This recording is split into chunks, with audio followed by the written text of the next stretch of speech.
नमस्ते संगीता मित्रों, मैं चैनल में आपका बहुत बहुत स्वागत है। आज की क्लास हम लोग जो है बहुत ही इम्पोर्टेंट क्लास आज की होने वाली है, क्योंकि हमने यहाँ पे जो है 10 क्वेश्चन लिखा हुआ है और 10 क्वेश्चन के माध्यम से आपको हम लगभग मान के चलिए कि 20 क्वेश्चन आपको जो है यहाँ पे हम कराने वाले हैं।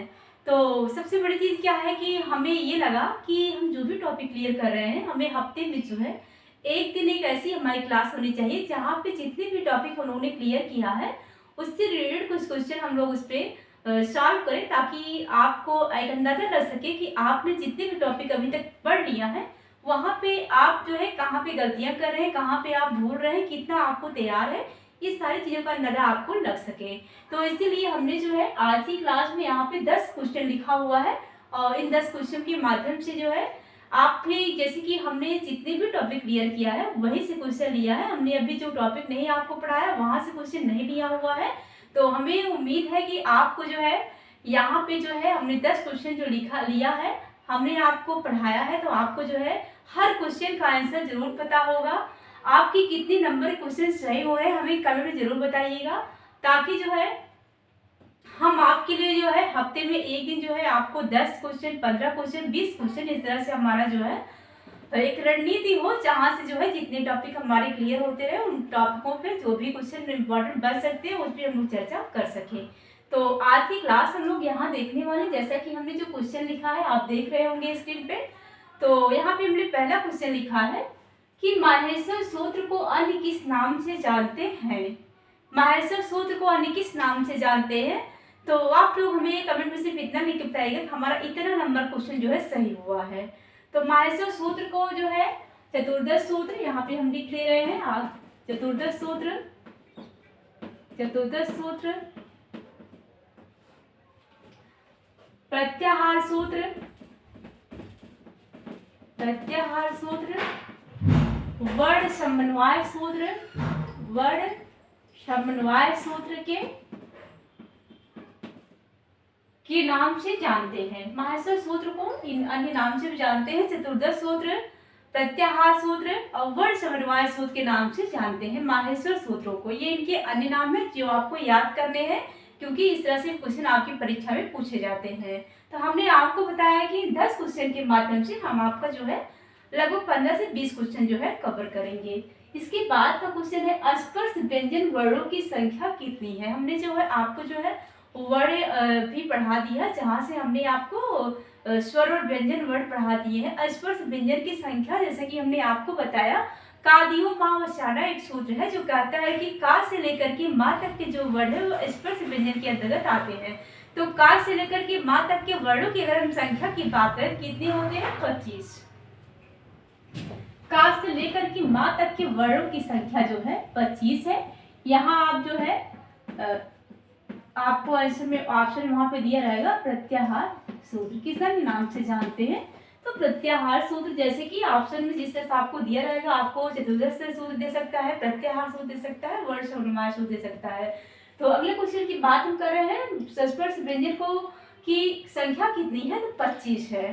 का से लेकर के जो वर्ण है इन्हें अंत से व्यंजन की संख्या 4 है, उस व्यंजन की संख्या भी 4 है और संयुक्त व्यंजन की संख्या जो है 3 है। छत्रम ज्ञा अंतस में आपके जो वर्ण आते हैं या वर्ण ला, यानी कि जो ऋण प्रत्याहार के अंदर आने वाले वर्ण है। इसके बाद अगर उस व्यंजन की बात करें तो उस व्यंजन में जो है श शाह और संयुक्त व्यंजन में जो है छत्रम ज्ञा, इस तरह से वर्ण आते हैं।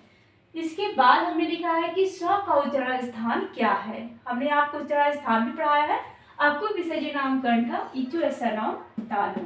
तो श का जो उच्चारण स्थान है तालु है। जो सूत्र हमने आपको यहाँ बताया था इचु ऐसा नाम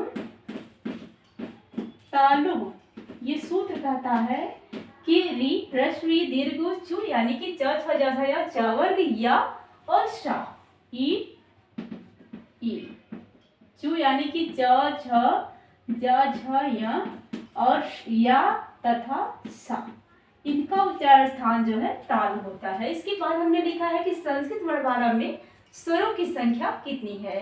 तो संस्कृत वर्णमाला में स्वरों की जो संख्या है 9 मानी गई है, क्योंकि जो माहेश्वर सूत्र है अयुर रिल्ली कियो मियो से 4 जो माहेश्वर सूत्र है इनके अंतर्गत जो है इनके अंतर्गत जो है स्वरों की जो है गिनती की गई है और इनमें जो है 9 स्वर आते हैं। अयुर रिडली क्यों की और चार सूत्र के अंदर जो है स्वरों की गणना की गई है। इनमें 9 स्वर आते हैं। इसके बाद जो है हाइवर्ड से लेकर के हल तक के जो 10 सूत्र बचे हुए हैं उनमें जो है व्यंजन वर्ण की गणना की गई है। इस प्रकार से अगर क्वेश्चन आपसे पूछता है कि संस्कृत वर्णमाला में स्वरों की संख्या कितनी है, जैसे कि बचपन से हम पढ़ते आए हैं वर्णमाला स्वरों की संख्या 13 और हिंदी में, तो कहीं गलती ना हो आपको, इसके लिए हमने ये क्वेश्चन आपका रिपीट किया है कि संस्कृत वर्णमाला में जो स्वरों की संख्या होती है वो 9 होती है। इसके बाद है संस्कृत व्याकरण के तिमिर कौन कौन कहे जाते हैं, तो पाणिनि,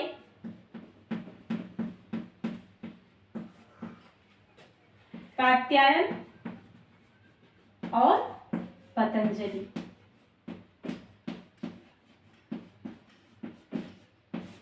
देखिए महर्षि पाणिनि को जो है सूत्रकार कहा जाता है, कात्यायन को जो है वार्तिककार कहा जाता है, पतंजलि को जो है भाष्यकार कहा जाता है। महर्षि पाणिनि ने अष्टाध्यायी नामक जो ग्रंथ लिखा उसमें 4000 सूत्र है। 4000 सूत्र होने की वजह से इन्हें जो है सूत्रकार कहा गया। और इन सूत्रों पे जो है वार्तिक लिखा कात्यायन यानी कि वररुचि, इनका दूसरा नाम अवररुचि है, इसीलिए इनको वार्तिककार कहा गया। और पतंजलि ने इन माहेश्वर सूत्रों पर भाष्य लिखा, इसीलिए इनको जो है भाष्यकार कहा जाता है। इसके बाद क्वेश्चन है अष्टाध्यायी का पहला सूत्र क्या है, तो वृत्तिरादैच। वृत्तिरादैच ये जो है अष्टाध्यायी का पहला सूत्र है। और अगर अंतिम सूत्र आपसे पूछता है कि अष्टाध्यायी का अंतिम सूत्र क्या है, तो अ और अ, ये अष्टाध्यायी का अंतिम सूत्र है। इसके बाद हमने लिखा है कि अष्टाध्यायी किसकी रचना है, तो अष्टाध्यायी जो है महर्षि पाणिनि की रचना है। अष्टाध्यायी जो है महर्षि पाणिनि की रचना है। इसमें जो है 8 अध्याय हैं। अष्टाध्यायी में कुल 8 अध्याय हैं। इसके बाद जो हमने ये क्वेश्चन लिखा है, व्याकरण शब्द किस उपसर्ग धातु और प्रत्यय से मिलकर बना हुआ है, शायद आपको स्क्रीन पे नहीं दिख रहा होगा, तो मुझे जो हम यहाँ पे इसका आंसर लिख दे रहे हैं। आपको क्वेश्चन हम पढ़ रहे हैं तो आप सुन रहे होंगे कि हमने यहाँ पे क्वेश्चन क्या लिखा है कि व्याकरण शब्द जो है किस उपसर्ग, किस धातु और किस प्रत्यय से मिलकर बना हुआ है। व्याकरण शब्द में कौन सी धातु है, कौन सा प्रत्यय, कौन सा उपसर्ग, ये हमने आपसे पूछा है। तो अगर हम व्याकरण शब्द की बात करें तो व्याकरण शब्द जो है यहाँ पर लिख दे रहे हैं बी उपसर्ग, आम उपसर्ग, क्री धातु और लिट प्रत्यय से जो है व्याकरण शब्द जो है बना हुआ है। बी उपसर्ग, आम उपसर्ग, क्री धातु और लिट प्रत्यय जो है व्याकरण शब्द जो है बना हुआ है। इसके बाद अगला क्वेश्चन है कि प्रत्याहार शब्द जो है किस उपसर्ग, प्रत्यय व धातु से बना हुआ है। प्रत्याहार शब्द जो है किस उपसर्ग, धातु व प्रत्यय से बना हुआ है, तो यहाँ पे आपका आंसर हो जाएगा प्रति उपसर्ग, आम उपसर्ग, क्री धातु और भय प्रत्यय बराबर प्रत्याहार। इसके बाद अगला क्वेश्चन है संस्कृत शब्द में उपसर्ग और प्रत्यय धातु बताइए। तो संस्कृत शब्द में सम उपसर्ग, क्री धातु और तत् प्रत्यय इस बराबर संस्कृत। तो ये रहा हमारा आज का सवाल। मुझे लगता है कि इतने क्वेश्चन के माध्यम से हमने आपको 15 से 16 क्वेश्चन जो है करा दिए।